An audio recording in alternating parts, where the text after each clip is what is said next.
वो आज के मैरिज की तरह नहीं है, उसको कंपेयर करो महाभारत के। मतलब रिलायंस तो बहुत ही ज्यादा इंटरकास्ट मैरिजेस कर चुका है। तो हार्दिक पांड्या का केस वो लेकिन इनबाउंड मर्जर। हाँ, तो ड्यू डिलिजेंस हो गया, ये लड़का ठीक लग रहा है। मैम मुझे ये बहुत कंसेप्ट अजीब लगता है, मर्जर्स डीमर्जर्स। कभी कभी लगता है इनको मैरिज के साथ कंपेयर करके देखो, इजी पड़ता है क्या? आप बता सकते हो क्या? मर्जर एंड मैरिज, हाँ और ना मेरा आंसर है। क्योंकि merger to certain extent yes marriage से कंपेयर हो सकता है, क्योंकि इन मर्जर क्या होता है, company A gets merge in company B.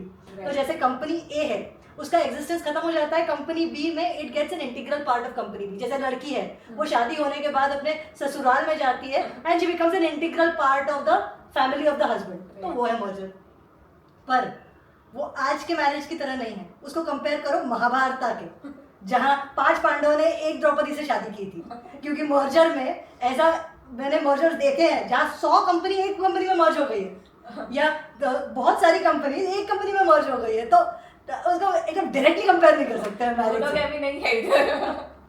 Ma'am but ठीक है, ये तो हुआ, बट इसको अप्रूव कौन करता है? हम तो शादी रजिस्ट्रार के पास जाके करते हैं, ये कंपनीज का शादी अप्रूव कौन करता है? तो शादी हर बार रजिस्ट्रार थोड़ी ना करता है, कभी रजिस्ट्रार करता है, कभी प्रीस्ट करता है, कभी पंडित करता है। तो वैसे ही मर्जर में भी अलग अलग अथॉरिटीज है। हाँ, नॉर्मल जो रहता है वो अथॉरिटी है एनसीएलटी। मोस्ट ऑफ द 90% जो मर्जर हो रहे हैं वहाँ पे एनसीएलटी के पास जा रही है दोनों पार्टीज। मियाँ बीबी राजी बोल रही है ऑलराइट, किसी को ऑब्जेक्शंस है नहीं, अप्रूव करो, एनसीएलटी मर्जर अप्रूव करती है। बाकी के टाइम पे कौन है, central government through regional director, वो बोलता है कि हाँ ये ओके है, छोटा कंपनी है, 2 छोटे स्मॉल कंपनीज है, या 2 स्टार्टअप्स है, या होल्डिंग और होल्डिंग सब्सिडियरी है, या होल्डिंग और सब्सिडियरी है, उस चीज में वो अप्रूव कर रहा है। अच्छा, अभी कुछ एकदम ही लोग हैं जो अभी भाग के शादी कर रहे हैं, वो जाते हैं डायरेक्ट रजिस्ट्रार के पास, जहाँ स्पेशल मैरिज एक्ट के अंदर उन्होंने शादी कर ली। तो वैसा भी हो सकता है, वो फास्ट ट्रैक मर्जर आप बोल सकते हो। और एक है जो बहुत कॉमन नहीं है, जहाँ पे जैसे बैंक मर्ज हो गई, किसकी अप्रूवल से? आरबीआई, या 2 गवर्नमेंट कंपनीज है, कभी कभी सेंट्रल गवर्नमेंट भी अप्रूव कर सकता है उसका मर्जर। बराबर। तो जैसे मर्जर में अलग अलग लोग हैं, मुस्लिम मैरिजेस में अलग, हिंदू मैरिजेस में अलग, या स्पेशल मैरिज एक्ट के अंदर अलग, वैसा ही है। ऐसे अप्रूविंग अथॉरिटी भी अलग अलग है। मैम जैसा आपने बोला अभी भाग के शादी करते हैं, तो ये तो मैं ज्यादा इंटरकास्ट मैरिजेस में ही देखती हूँ। मर्जर्स में भी है क्या ऐसा कुछ इंटरकास्ट इंट्राकास्ट मैरिजेस? मर्जर में इन अ वे इंटरकास्ट है। हाँ। क्योंकि जैसे तुम किसी, जैसे स्पेशल मैरिज एक्ट के अंदर ऐसा नहीं है कि दोनों सेम कास्ट के होने चाहिए, वैसा ही है। अभी जैसे एक कंपनी है एफएमसीजी, जैसे एचयूएल हुई, क्या एचयूएल एक एआई कंपनी से मर्ज हो सकती है क्या? The answer is yes. क्या एक आईटीसी जो एक टोबैको कंपनी है, वो एक अपैरल कंपनी को खरीद सकती है क्या? Answer is yes, it is possible. Right. ऐसा तो मतलब रिलायंस तो बहुत ही ज्यादा इंटरकास्ट मैरिजेस कर चुका है। रिलायंस होता नहीं, ये जो बड़े बड़े कंपनीज है, ये टाटा, अलग अलग सेगमेंट की कंपनीज को उन्होंने मर्ज किया है। पॉसिबल। तो हम लोग ऐसा बोल सकते हैं कि intercaste marriages are like conglomerate marriages, and जो सेम कास्ट में होते हैं दोज आर को-जेनेरिक मर्जर्स। हाँ, बोल सकते हो, क्योंकि जैसे वोडाफोन और आइडिया का मर्जर हुआ, दैट वाज से within the caste, the same caste. But एक और टाइप के भी है मैरिजेस, जैसे कि आपका favourite actress Priyanka Chopra has married Nick Jonas, so can it be compared to this mergers? ऐसा होता है क्या मर्जर्स में भी? You can consider cross border mergers. Yes. Cross border में इनबाउंड मर्जर्स भी है, आउटबाउंड मर्जर्स भी है। जैसे प्रियंका चोपड़ा ने शादी करके she went abroad, that is outbound merger, जहाँ Indian company is merging and losing its entity and merging into a foreign company. और इनबाउंड मर्जर का एग्जांपल बताओ।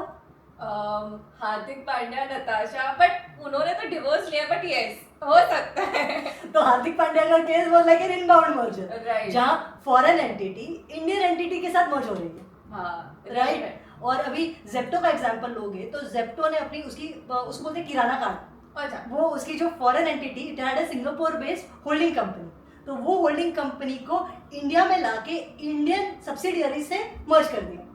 So that is an inbound merger, जहाँ नताशा इंडिया में आई हार्दिक के साथ रहने, तो वैसा। बट उनका तो अभी डिवोर्स हो चुका है, तो कैंसर होता है क्या ये मर्जर्स? हो सकता है, अच्छा। हो सकता है। जैसे अगर जी और सोनी का मर्जर देखोगे तो वो कैंसिल हो गया। जी और सोनी ने पहले बहुत सारे ऑब्जेक्शंस थे, सब ऑब्जेक्शन के बीच में उन्होंने एनसीएलटी के पास गए, एनसीएलटी ने बोला तथास्तु मैरिज अप्रूव्ड, मर्जर हो गया। पर उसके बाद इतने सारे कॉम्प्लिकेशंस आए, सोनी ने बोला तुमने सारे टर्म्स एंड कंडीशंस कंप्लाई नहीं किए वगैरह वगैरह, और फाइनली उनका मर्जर टर्मिनेट हो गया। Oh okay okay. और फिर ये this can not be compare to holding subsidiary ना, ऐसा ये हम लोग holding subsidiary and a merger ये दोनों को सेम मीनिंग में नहीं ला सकते ना मैम? नहीं, सेम मीनिंग नहीं है। होल्डिंग और सब्सिडियरी ये है, होल्डिंग कंपनी अलग एग्जिस्टेंस में है, सब्सिडियरी कंपनी अलग एग्जिस्टेंस की है, ठीक है। तो उन दोनों का मर्जर नहीं हो रहा है। It is like a parent and child, अच्छा, कि पेरेंट है और चाइल्ड है, बराबर। ठीक है। और मर्जर है जहाँ पे two people are one, they are one and the same thing, एक ही फैमिली में है, राइट राइट, ठीक है।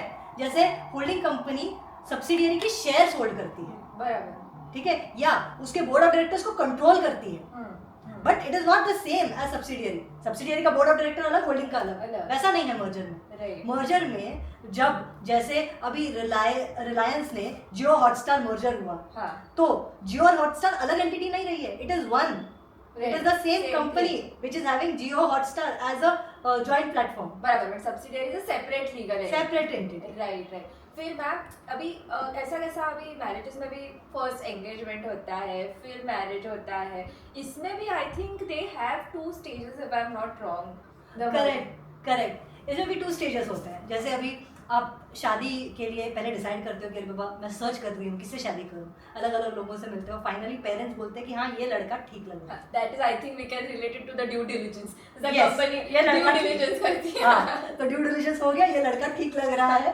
कोई इसका चक्कर विक्कर नहीं है, ठीक लड़का, परफेक्ट, ठीक है। लीगल ड्यू फिर डिलिजेंस। उसके बाद ड्यू डिलिजेंस के बाद फाइनली दोनों के पेरेंट्स अप्रूव करते हैं, that is board of directors of two company board resolution approve कर लिया कि यस मर्जर हो जाएगा, मर्जर करते हैं। राइट, उसके बाद अभी तुमको अलग अलग लोगों को बता के पहले उनका अप्रूवल लेना है।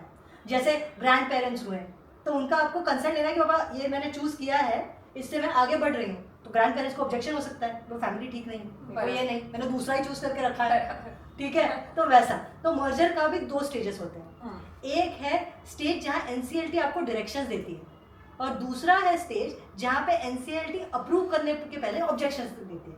जैसे अभी पहले स्टेज देखते हैं, पहली स्टेज में क्या है, डायरेक्शंस मांगते हैं कि वह शेयर होल्डर्स को पूछो, क्रेडिटर्स को पूछो, है ना, फिर अपने अथॉरिटीज को पूछो।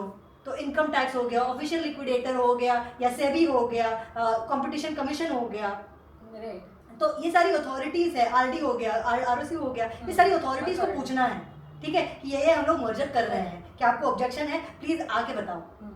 फिर क्रेडिटर्स का कंसेंट लेना पड़ता है, जैसे एल्डर्स का कंसेंट लेना पड़ता है वैसा लेना पड़ता है, ये फर्स्ट स्टेज होता है। और सेकंड स्टेज आप कंपेयर करो क्रिश्चियन मैरिज से।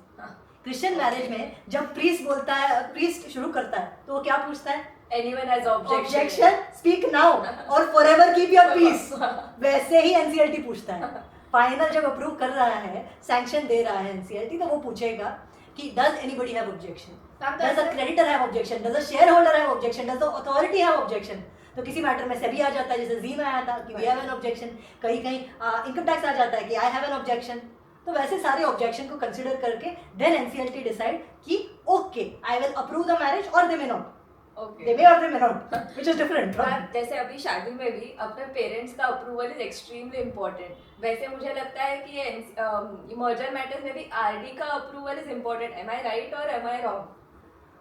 आरडी का अप्रूवल इज इम्पोर्टेंट, क्योंकि आरडी का अप्रूवल नहीं होता। देखो आरडी अप्रूव नहीं करता, जैसे central government ROC RD approve नहीं करता, in specially in traditional NCLT merger. हम लोग अभी एनसीएलटी मर्जर के बारे में बात राइट, तो आरओसी क्या बोलता है कि ये मेरे ऑब्जेक्शंस हैं, तो कंपनी को बोलना है कि ये ऑब्जेक्शन सही है या गलत है। ओके, अगर वो बोलता है कि ये ऑब्जेक्शन सही है हाँ, तो मर्जर नहीं होगा। जैसे अभी 1-2 मैटर्स में आरओसी ने और आरडी ने एकदम इंपॉर्टेंट ऑब्जेक्शन निकाले, जहाँ पे एनसीएलटी बोला नहीं I am not approving this merger. तो ऐसा होता है, तो फाइनल से बट फाइनल से विद दिस, जैसे अगर पेरेंट्स अगर तुमसे गुस्सा है और मना कर रहे हैं ऑब्जेक्शन तो भी मर्जर हो सकता है प्रीस्ट के हिसाब से। हाँ। Right right, a very fun and interesting way of actually understanding mergers. Do you really think we can equate mergers with marriages? Comment down below.